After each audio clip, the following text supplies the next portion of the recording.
Hey everybody, it's a very exciting time for Hood Outlaws and Legends. There's been a lot of new releases, reveals, updates, videos, most of which came from the Discord.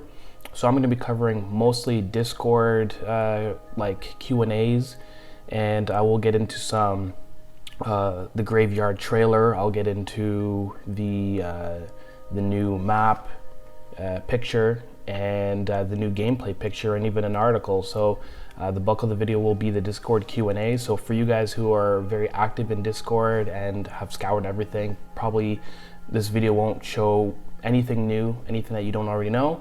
But for everyone else, let's get into it. All right, for the first Discord Q&A, we got Nero. He asked a great question. How much is the respawn time? And Kokak says 10 to 12 seconds, something along those lines. And later on, or before some point, I asked, does the respawn timer increase over time or is it static? He says, it's static. It's about 15 to 20 seconds from what I recall. But then Big Boy Nithios confirms that respawn time is longer in the later stages of the game. So like in brackets, chest extraction. That kind of makes sense. I think that's good. It becomes more punishing to die, and a lot of people in the Discord are, and everyone I guess, a lot of people are afraid of it being sort of a Call of Duty experience. You die and there's little to no punishment, run back into the action and kill out the guys who you weakened earlier, and it's sort of unfair. So I think that this kind of nullifies that. How is that one person? The next one is in response to Ginny. Nithios answers, yes, each team spawns at opposite borders of the map, and you have 2 to 3 points to capture and keep to respawn closer to the action. The respawn points aren't always at the same spot in the map. It varies from a game to another. So in that, there's kind of new info, right? Like 2 to 3 capture points. So from the videos I've seen, like only A, B, and C, so there could be some maps with 2, so that's kind of interesting. And we knew that the other teams could tag it back, and it stays balanced. You never have all of the spawns on the same side of the map. That's kind of like it varies from game to game. So that's very interesting, because I assumed that it was going to be that, let's say if you're on, I'll show later a picture of the map of Gwydion's Rest Graveyard, but I always thought, like, I would assume that, okay, extraction point is at the north and respawn points are the south, and it's always going to be a static respawn point from game to game. It's always going to be at the south, and it's going to be equidistant from the rivals. But it seems that it varies from a game to another. Respawn points aren't always at the same spot. It varies from one game to another. So that's the takeaway. That's pretty cool. And Kokax just threw in there, in a separate conversation, keep in mind that the treasure and the sheriff's location change every time, just like the respawn points. Again, doubling down on the fact that the respawn points change from game to game, and also that the treasure locations change. We already do that. So a question from Rossers, he asks, so he had the perk that makes the ult stick to targets. Does it do damage to friendlies? And Kokax confirms, no, there is no friendly fire. Great to know. Next one, Nero asks, can the hunter affect the map in a special way? Kokax says, I think she can unlock some door, but I'm not 100% sure, so wait and see. It's cool because there was a video that kind of alluded to that. It looked like she was running up and pickpocketing a door or something. It would be nice in contrast to the Ranger clip where we saw Ranger was kicking in the door, and we can assume that kicking in the door is a quick but loud way to enter a room, and pickpocketing would take some time. I think someone alluded to that earlier, so there might be something in there. I'd love to see that. Okay, the next one, Ginny asks, when you shoot with the Ranger / Robin, there's a chance your arrow will break and you can't recover it. And Nithios kind of expands on that and says, you do have ammo crates in the map for that. So that's great. Some of my pictures earlier will kind of assume that. And obviously we can get arrows back from assassinations, but it's great to know that those crates were actually for ammo, but it was pretty obvious there was a picture of an arrow on it, but it's great to know, and it's confirmed.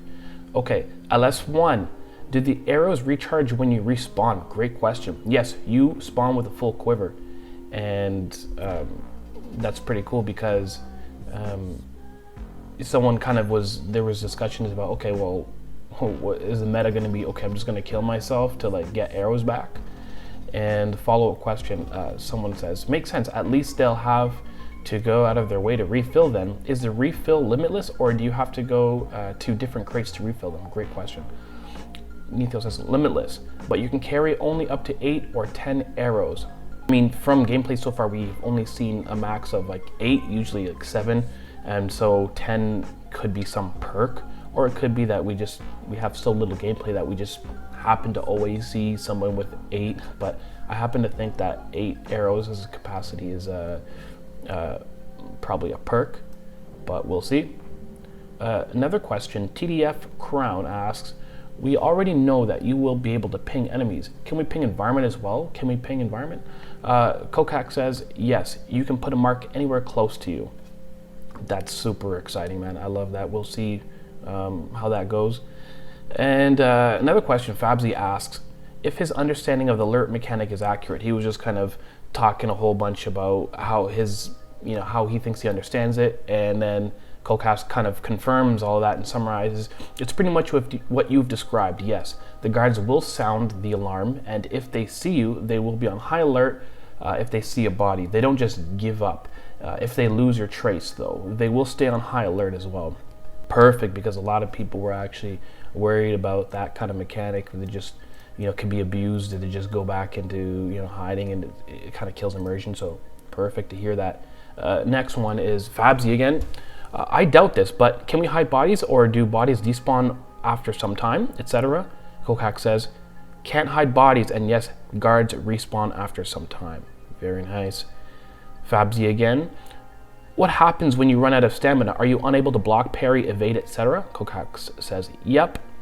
But you do know who has a special ability that lets him regenerate stamina faster than other outlaws. You guessed it, Took. And next question, Super Mickey J says, but can he be killed? Technically, yes, but it's not worth trying, trust me. Super cool. I know that we're gonna have some people trying. They really should put an achievement in for killing the sheriff. Like, it would be a really fun experience, but probably not good for like a real game. So I would love to have some custom matches later on down the line, for some competitive scenes and stuff. But last question from Triple X. Quick question, will there be aim assist for console? Nethio says yes. And Nethios later on did say that he's going to look into to confirm if console, if like controllers have aim assist while on PC, because that wouldn't want to be abused, right? So the next one here is just like an article. I want to show you this article here. It's from the Sixth Axis, and it doesn't have a ton of new information, but for you guys who are really interested, you guys can go and check it out. And the key takeaways I found from this article was that the creative license has certainly been applied to the current playable roster of 4 characters, with Andrew promising more to come in DLC. And the other key takeaway was our legend Tuck was part of the state. He was one of the torturers. Like, I don't remember hearing that in the character stories, that Tuck was a torturer. So that's pretty cool to know that. I guess that is a good reminder that we'll probably get more of these lore pamphlets or pickups throughout the game, and be able to read and look at it like post-match, and just check out, learn a little bit more about the background of the story and the characters. Okay, and this one, check this out. This is a pretty cool Discord exclusive. It's a map layout for Gwydion's Rest Graveyard. Check this out. Like, this is how I'm thinking the map is going to play out here. How it'll look, the flow of the gameplay, and where the respawns are, where the extraction is, and some other key points. This is how I think it's going to play out here. Okay, everybody, thanks for sticking around. So building off of that Graveyard map layout, I quickly want to show you, in case you guys haven't seen it, the Graveyard map spotlight trailer, because it's on a separate Focus Home Interactive YouTube channel. There's 2, one for the community and one regular one. So here we go. Watch this, guy. All good thieves know that the secret to a successful heist doesn't come only from skill, but also careful and meticulous planning. This is Gwydion's Rest. The state has crudely constructed a church above it as an arrogant display of power over the people. Much of the graveyard's walls have hidden entrances and broken paths thanks to years of neglect. Going from the labyrinthic catacombs is also an option, but it's likely guarded by elite knights. Extraction is all but simple.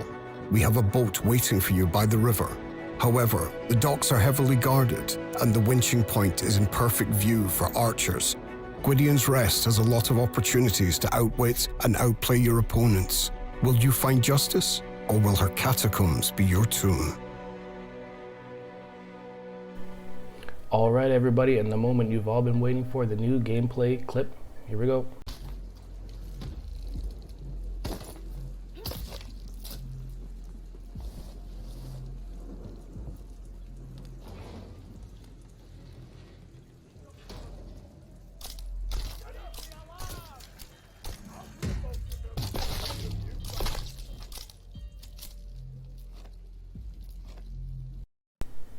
And that's it. Awesome. I'm so excited to play the game with you guys. Thank you for watching, and I'll see you in the next one.